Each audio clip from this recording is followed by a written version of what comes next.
Assalamualaikum warahmatullahi wabarakatuh. Perkenalkan, nama saya Luciana Dwi Rahmawati dari jurusan Akuntansi Fakultas Ekonomi. Di sini saya akan mempresentasikan hasil PowerPoint saya yang saya rangkum bab 8, yaitu motivasi dari konsep menjadi penerapan dari buku Stephen P. Robbins. Yang pertama itu adalah memotivasi dengan desain pekerjaan, misalnya itu model karakteristik pekerjaan. Jadi, desain pekerjaan itu merupakan suatu cara di mana elemen-elemen dalam suatu pekerjaan di organisasi. Terus, model karakteristik pekerjaan. Jadi, model karakteristik pekerjaan itu merupakan suatu model yang mengusulkan bahwa suatu pekerjaan itu dapat digambarkan dalam bentuk 5 dimensi utama pekerjaan. 5 dimensi utama pekerjaan itu apa aja? Yang pertama itu keahlian yang bervariasi, adalah kondisi yang mana suatu pekerjaan memerlukan aktivitas perbedaan yang bervariasi sehingga pekerjaan itu dapat menggunakan keahlian dan bakat yang terspesialisasi. Terus yang kedua adalah identitas tugas, adalah keadaan di mana suatu pekerjaan itu memerlukan penyelesaian secara keseluruhan dan dapat mengidentifikasikan hasil kerja. Terus yang ketiga adalah signifikansi tugas, adalah keadaan di mana suatu pekerjaan memengaruhi kehidupan atau pekerjaan orang lain. Yang keempat, kemandirian, adalah keadaan di mana suatu pekerjaan memberikan kebebasan, independensi, dan keleluasaan dalam menjadwalkan pekerjaan dan menentukan prosedur untuk melaksanakannya. Yang kelima adalah umpan balik. Jadi umpan balik adalah keadaan di mana pelaksanaan aktivitas kerja menghasilkan informasi secara lanjut dan jelas dengan kriteria masing-masing. Selanjutnya ada bagaimana pekerjaan itu dapat didesain ulang, yaitu ada dua cara. Yang pertama itu rotasi pekerjaan, dan yang kedua itu pengayaan pekerjaan. Apa sih rotasi pekerjaan? Jadi rotasi pekerjaan itu pergeseran pekerjaan secara berkala dari satu tugas ke tugas lainnya dengan keahlian yang sama pada level organisasi yang berbeda. Terus manfaat dari rotasi pekerjaan ini apa aja? Yang pertama itu mengurangi kebosanan, terus meningkatkan motivasi, dan memberikan pemahaman kepada para pekerja apakah pekerjaan mereka itu memberikan kontribusi bagi organisasi. Yang ketiga adalah pengayaan pekerjaan. Jadi pengayaan pekerjaan ini adalah memperluas pekerjaan dengan cara meningkatkan keadaan di mana pekerja mengendalikan perencanaan, pelaksanaan, dan evaluasi kerja. Terus bagaimana sih cara pengayaan pekerjaan itu? Yaitu yang pertama itu menggabungkan tugas-tugas, terus membentuk unit kerja yang alamiah, memperluas pekerjaan secara vertikal, dan membuka sarana umpan balik. Selanjutnya adalah desain pekerjaan relasional.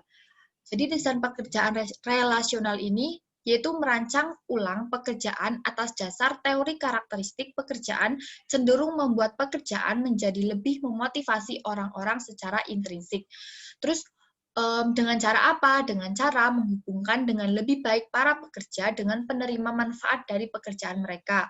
Terus manajer juga dapat pula mengingatkan para pekerja secara langsung dengan para penerima manfaat.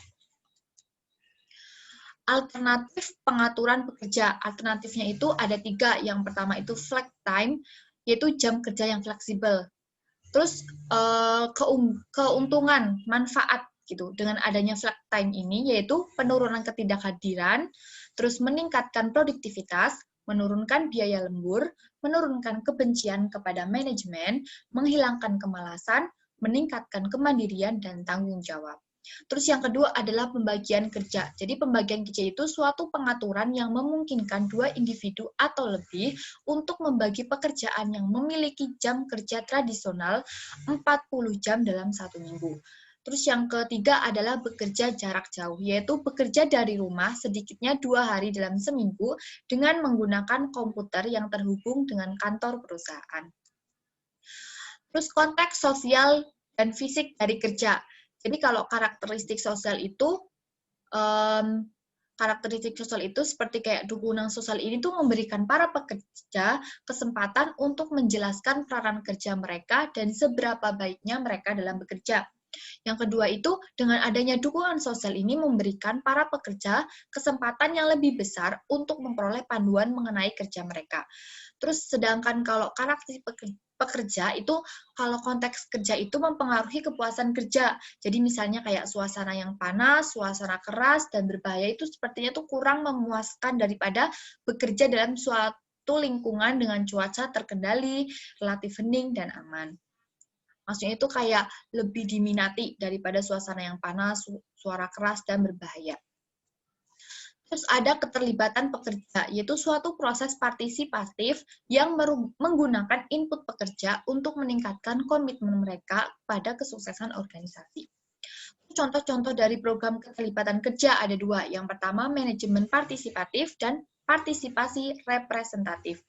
Apa sih manajemen partisipatif ini? Yaitu suatu proses yang mana para bawahan berbagi derajat kekuasaan pengambilan keputusan yang signifikan dengan para atasan langsung.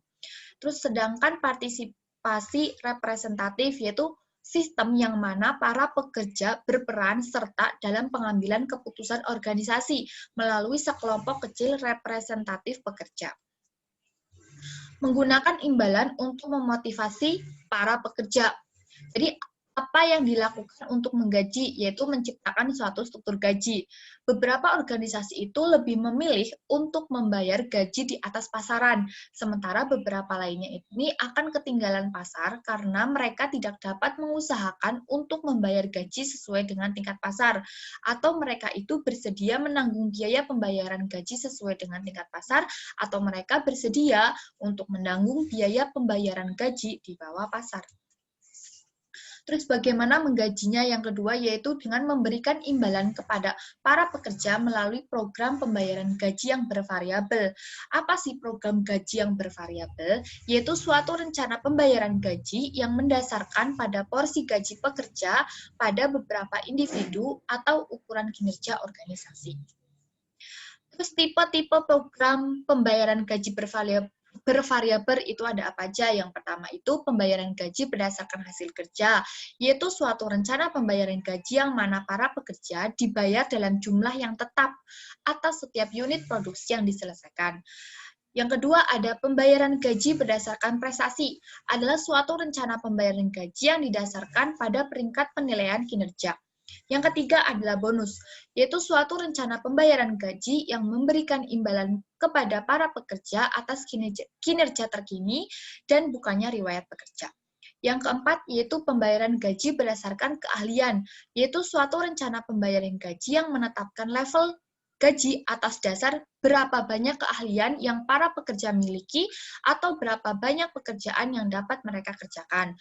Yang kelima adalah rencana pembagian laba, adalah suatu program yang dilakukan oleh organisasi yang mendistribusikan kompensasi yang didasarkan kepada beberapa penetapan formula yang dirancang di seputar profitabilitas perusahaan. Yang keenam adalah pembagian keuntungan, adalah suatu rencana sekumpulan insentif yang didasarkan pada formula.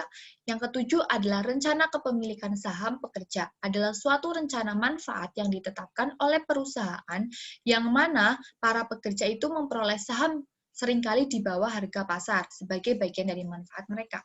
Terus yang terakhir ini, yang kedelapan adalah evaluasi variabel gaji, yaitu studi mengatakan bahwa organisasi yang melaksanakan rencana pembagian laba memiliki level profitabilitas yang lebih tinggi daripada mereka yang tidak melaksanakan rencana tersebut. Terus ada manfaat yang fleksibel, yaitu mengembangkan suatu paket manfaat. Jadi manfaat yang fleksibel mengindividualisasikan imbalan dengan memungkinkan setiap pekerja untuk memilih paket kompensasi yang sangat memuaskan kebutuhan dan situasi mereka saat ini. Terus selanjutnya adalah imbalan intrinsik, yaitu program penghargaan pekerja.